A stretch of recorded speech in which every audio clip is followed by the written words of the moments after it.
Welcome to the channel. Today I'll be presenting excerpts from Forbidden Science 6 by Jacques Vallée and sharing my thoughts on them. Vallée is not just another author or journalist writing about UFOs. He is a computer scientist, astronomer, and venture capitalist who has spent decades applying the scientific method to the phenomenon. His perspective is unique because he approaches the subject with rigor, critical thinking, and first-hand experience, rather than speculation or sensationalism. In a field often dominated by stories, beliefs, and unverified claims, Vallée stands apart. He insists on data, patterns, and evidence while still acknowledging the deep mystery of the phenomenon. That's what makes his insights so important for ufology, and why his work offers a very different lens than most of what you'll find out there.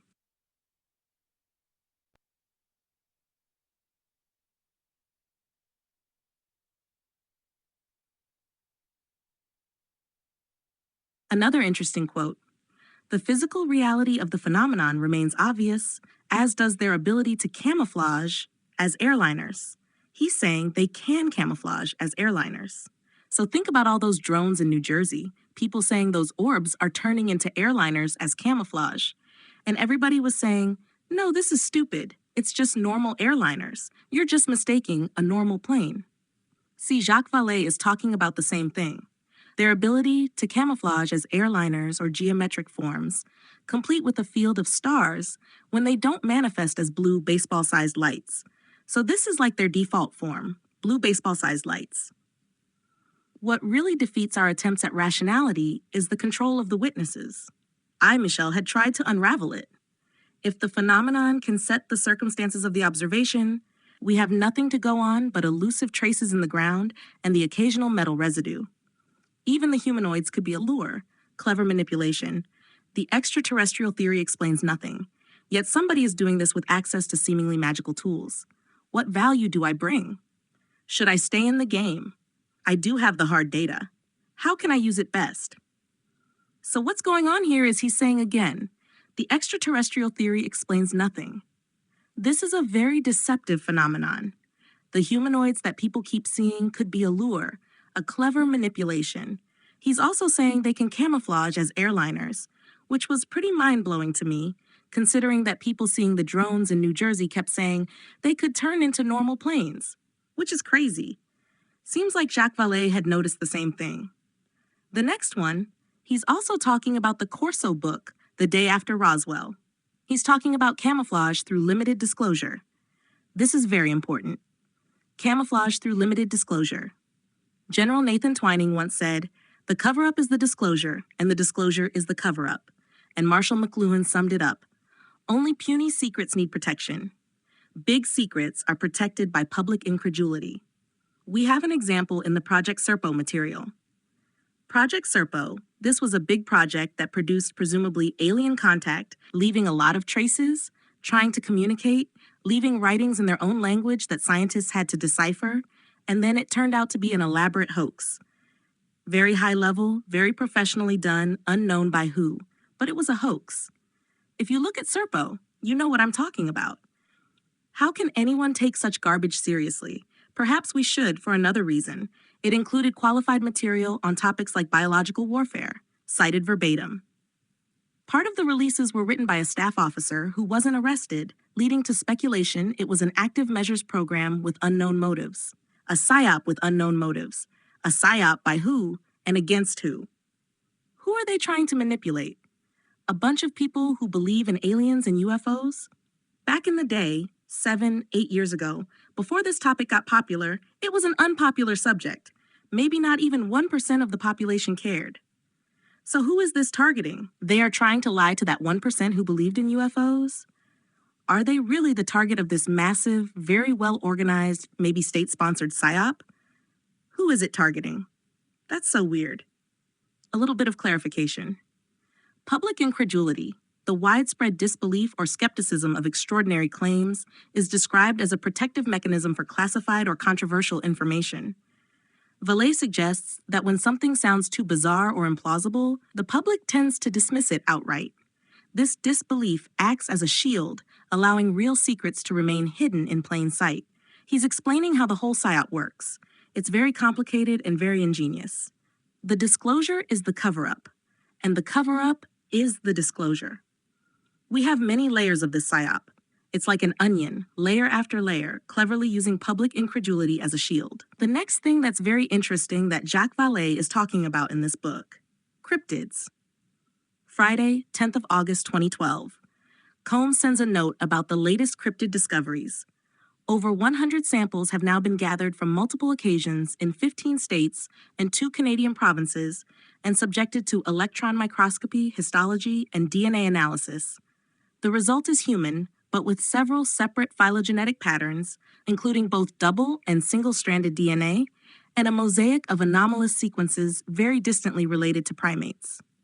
3 were good enough for full sequencing, showing highly similar creatures sampled at 3 different times in 3 different states. The data is embargoed by a leading journal, but there is no guarantee the discovery will ever be published. Combs is one of the scientists in that group working with Jacques Vallée. And how crazy is that? They're taking cryptids seriously. They're examining DNA of cryptids like Bigfoot, finding strange things. Actual scientists took that seriously. They wrote a peer-reviewed paper. I even found it, examining DNA of cryptids. I was never a Bigfoot guy. I never believed in that. But now I see scientists taking DNA samples seriously. That's just, I don't know what to say. He's also mentioning another aspect of the phenomenon, that the Air Force and other organizations are using the UFO phenomenon as camouflage. The movie makes it clear that, in a weird combination, the U.S. military covers up the real phenomenon and works hard to convince the public that UFOs do exist. The scheme uses false, planted information and is as devious as ever. When someone accidentally observes a test they shouldn't see, you simply tell them they've glimpsed an intractable UFO. This is an example of the military using the phenomenon to cover up secret projects. Some reports, some cases, can be explained this way. Again, this doesn't mean all of them. As I review the notes of the Toronto meeting, the result is disturbing. The awareness that we are swimming in active measures that distort what little truth filters from government, bias rational inquiry, and show disregard for human freedom and intelligence. He's just saying he's swimming in active measures, psyops, lies on top of lies. And he's disgusted by the process, by how it disregards human freedom and intelligence. If you've been in this field for a long time, you understand and relate. He is disgusted by all these psyops, hoaxes, and lies that muddy the water so nobody knows what's really going on. Active measures are more than fake news. They are built on credible facts about things that either didn't happen or happened very differently from what the public was told. For example, lack of food in Moscow was blamed by the state on bad management by non-communist officials, while violent action by agents of the party, with help from the mob, blocked food deliveries and disgraced political opponents. This inspired other countries, including the U.S., to use the same tactics. He's describing psyops. Basically, they manipulate the population. I'm pretty sure they target the general public. The motive is easier control, more about the psyops. The lesson of the Toronto meeting for me is to shrink from public debates and to rely on direct observation and personal contact with real witnesses.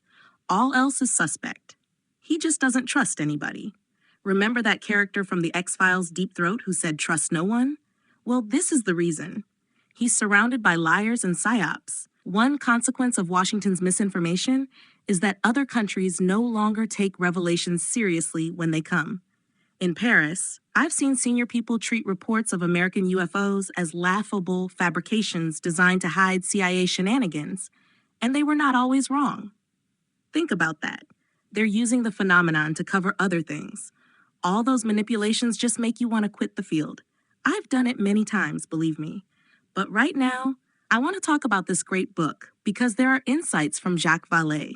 He's deep inside this subject, maybe one of the most knowledgeable people, except those in the Black projects.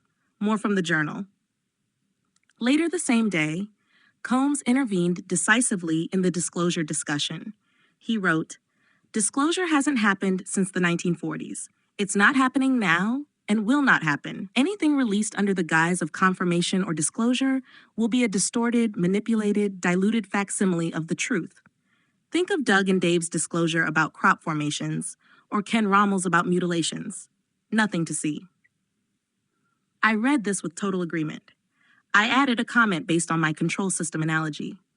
One function of the control system is to keep hidden knowledge hidden. It remains only with individuals and very small groups who expend great effort to hunt it. When the temperature rises and hidden knowledge is at risk of being disseminated, the control system activates and the knowledge becomes distorted, diluted, discredited. Active measures and bidirectional mimicry play their part in this mechanism. So now you see what's up with those psyops. This is how it works.